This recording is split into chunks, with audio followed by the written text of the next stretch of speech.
Sometimes sharing your testimony can be a very difficult thing, especially when I'm talking to my peers and the people that are around me. It's hard to be honest and vulnerable about.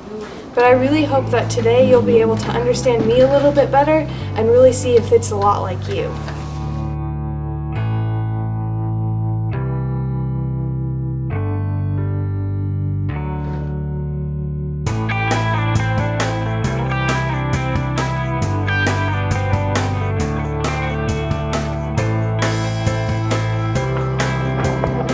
To start off my story, it was when I was about 9 years old. I was going to a Nazarene church, and when I was there, they called me down to the altar, and I felt like it was time for me to accept God into my heart, that I was supposed to take a step forward in my faith.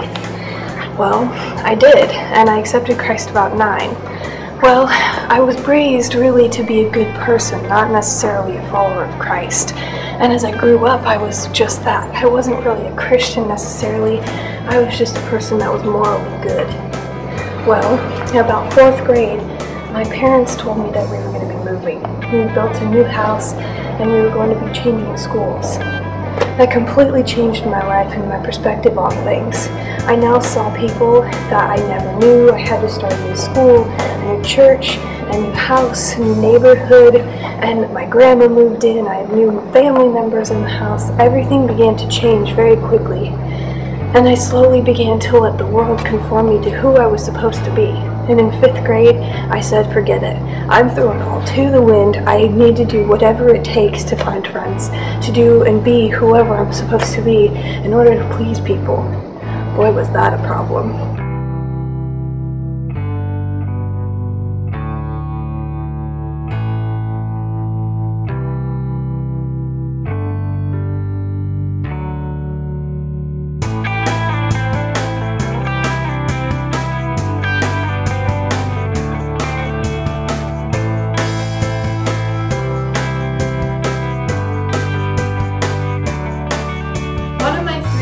Was my home life. At home, I was the goody two-shoes, the girl that always wanted to do what her parents asked, always did her chores, always accomplished things, was trying to be perfect all the time, and I wanted to be the perfect child, the angel of the family. My school life, I was the girl that would do anything to fit in with whatever group that would accept me. I would be in band, I would do sports, I would do action, I would be involved in whatever my friends wanted me to be. If they wanted me to be rude, I would be rude. If they wanted me to be nice, I'd be nice. I really just wanted to be friends with people, and I went to all ends to become that, and so I would conform to whatever they wanted me to be. Then you'd have my church life, and the church life was where I was, again, kind of the goody two-shoes, but in a way I was the spiritual goody two-shoes. I would raise my hands at the right time, I would bow my head and pray and say the right words, answer the right questions, and make sure that I got all the verses correct. I'd memorize things, and I would be that girl that everyone would look up to as the one that was so righteous and holy and knew all the answers. But I really didn't, and I put on a big act that I did. The summer before my freshman year, I went to church camp. And it was non-traditional church camp this year. We had just gotten a new youth pastor, and so we went on a road trip. We thought that it would be kind of cool. We went on this thing called Friction, and we went down to Southern California to Disneyland and things like that, into areas, and served down there for a week, and that was our camp. Well, while I was down there, I really transformed into a different person. The new youth pastor that we had talked about how we can't live double lives anymore. And I really began to realize that I was living a double life. I eventually just gave up, and on the couple nights before we were ending the trip, I really just surrendered and recommitted my life to Christ and said, God, I can't do this anymore. I can't keep living these 3 lives that I'm living, because I just want to live one, and that was to live one for Jesus Christ and not conform any longer to the patterns of this world. In fact, it says something about this in the Bible as well. This is the verse that really related and hit me, was Romans 12:2, and it's, do not conform any longer to the patterns of this world, but be transformed by the renewing of your mind, so that you may know God's will, His perfect, pleasing, and perfect will. I really wanted to bring that into my life. I knew God had a plan for me, and I wanted Him to mold me and shape me into who I was supposed to be, instead of letting all those other people mold me instead.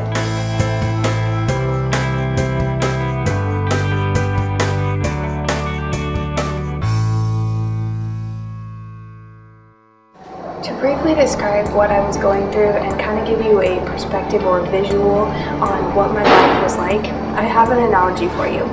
And all of you know what clay is. I don't have to tell you what it's for or what its purpose is, but it's just to mold people, shape them into who they're supposed to be. You make beautiful creations out of it, pots, pans, vases to put flowers and decorations. Well, God wants to shape you into who you're supposed to be, and He wanted to shape me into who I was supposed to be. When I was 9 years old and I accepted God into my heart, I began to let Him shape me into who I was. But when my parents told me that we moved and I went through the hard time of elementary school in 5th and 6th grade and just really decided that I wanted other people to tell me who I was supposed to be, I slowly transformed into something else that God didn't want me to be. So let me explain. Say God wants me to be a square. I'm not saying that I'm going to be shaped into a square at any point in time, but say He just wants to shape me into a square. When I made the decision to conform to the rest of the world and to conform to the patterns that they wanted me to do, I slowly began to be somebody else. I messed up and I let them tell me who I was supposed to be and shape me into the person I was supposed to be. And eventually I just became a mushed up mess. I wasn't a square anymore. I wasn't letting God shape me anymore. And so I just became just this flat, mushed up, ripped apart piece of clay. And I know so many of you live multiple lives as well, just like I did. You can mold yourself back into who you're supposed to be, slowly but surely when you let God run your life and have Him tell you who you're supposed to be. You can begin to look back to what you're supposed to be, your shape, your square. And I know this isn't perfect, I'm no sculptor or anything like that, but you can kind of begin to see that it's a little bit back to where it was. And God's still shaping me, and He's always going to be. But letting Him make it instead of the other people makes me into a much beautiful creation than a piece of a blob of clay.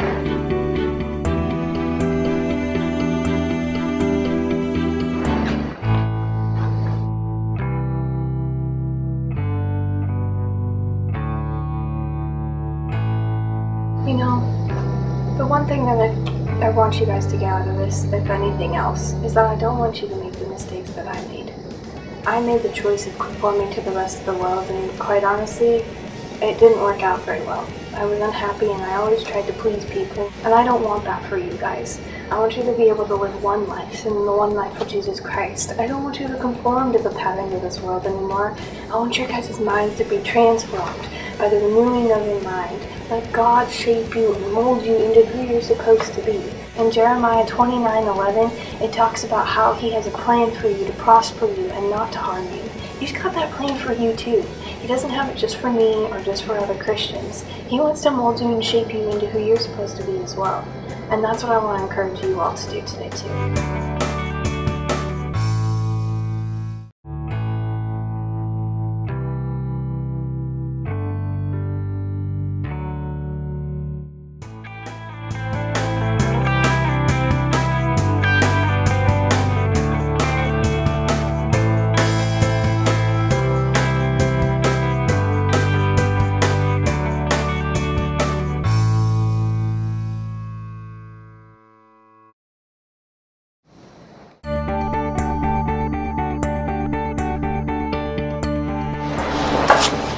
One thing I just want to leave you with and encourage you as we go on and I make other videos and other vlogs and things like that. If you're already letting God run your life and mold you and shape you into who you are and living one life for Him, I really want to encourage you to keep going. It's a fulfilled life and it's wonderful and it's great. It has its challenges and it's not perfect. But I will tell you right now that it's the best choice and the best path that you can choose. And if not, I hope that through this video series and through these video vlogs that you'll be able to see how fulfilled of a life it can be and to survive these teenage years with living only one life and not conforming to the rest of society.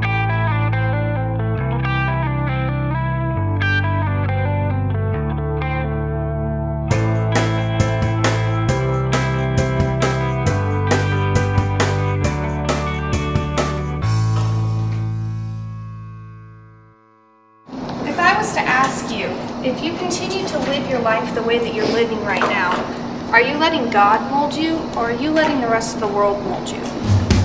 Think about it.